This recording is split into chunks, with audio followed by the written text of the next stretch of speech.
Praise the lord ప్రియులారా, ప్రభు మాట్లాడుతుండగా విందాము. బైబిల్ ప్రకారము కుటుంబం గురించి దేవుడు ఏం చెప్తున్నాడు. దేవుడైతే షారా అబ్రహాము నుంచి మనకి ఏం చెప్పాడంటే, షారా అబ్రహాంని యజమానుడు అని పిలిచిందంట.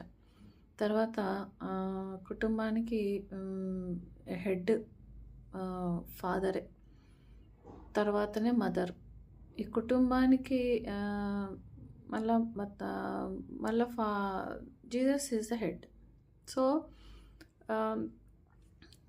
ఫస్ట్ యేసు ప్రభు, తర్వాత హెడ్ ఆఫ్ ది ఫ్యామిలీ, తర్వాత భార్య అండ్ పిల్లలు వస్తారు దేవుని ప్రకారం.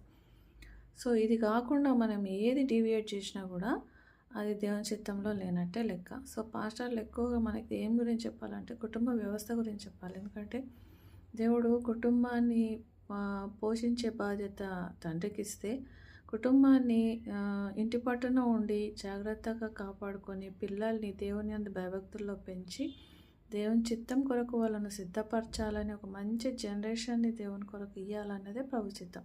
సో దీనికి చాలా టైం పడుతుంది. కాబట్టి లేడీస్ బయట పని చేస్తూ ఇంట పని చేస్తుంటే మాత్రం అది కుదరదు. సో ఇది దిస్ ఆర్ దట్, అదన్నా చేయాలి ఇదన్నా చేయాలి.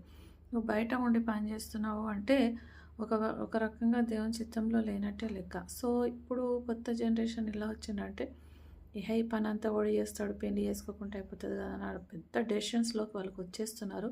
తర్వాత ఒక 10 years అక్కడిక్కడ తిరిగి టైంపాస్ చేసిన తర్వాత ఒంటరితనం అనేది అనుభవించలేకపోతున్నారు. కాబట్టి కుటుంబాలను దేవుని చిత్తంలో ఇలా ఉండకుండా నాశనం చేయాలన్నది సాతాను ప్లాన్. కాబట్టి సాతాను లేడీస్ని అనవసరంగా డెసిషన్ మేకింగ్లోకి రావడం, లేకపోతే కుటుంబం లేకుండానే ఉండడం అనేది, అట్లాంటి తలంపులతోటి సాతాను వారిని ఇండిపెండెంట్గా, తర్వాత వారిని మోడర్న్ థింకింగ్గా మిస్గైడ్ చేస్తున్నాడు. సో ఎంత చదివితే అంత వెరివారు అవుతారని ప్రభు బైబిల్ గ్రంథంలో వ్రాయబడి ఉన్నది. కాబట్టి గర్ల్స్ కానీ లేడీస్ కానీ ఎవరైనా కానీ మేము పెళ్ళి చేసుకోకుండా ఇలాగే ఉంటాము, లేకపోతే పెళ్ళైనా మాదే నడవాలి, సో ఇలా ఉంటే మాత్రము ఇది ఈక్వాలిటీ కుటుంబాలను నాశనం చేస్తుంది. మీ పిల్లలు సఫర్ అవుతారు, మీరు సఫర్ అవుతారు. అంతా చూస్తే అందులో దేవుని చిత్తంలో లేకుండా ఉంటారు. కాబట్టి దేవుడు ఆడవారిని లెక్క అడగనై ఉన్నాడు. మీరు కుటుంబాన్ని ఎలా డీల్ చేస్తారు, మీరు కుటుంబ వ్యవస్థని ఎందుకు రిజెక్ట్ చేశారని మనం ఒక టైంలో దేవుని దగ్గర ఆన్సరబుల్ ఉన్నాం. కాబట్టి దేవుని చిత్తానికి లోబడదాము, కుటుంబాలను కాపాడదాము. ఆమేన్.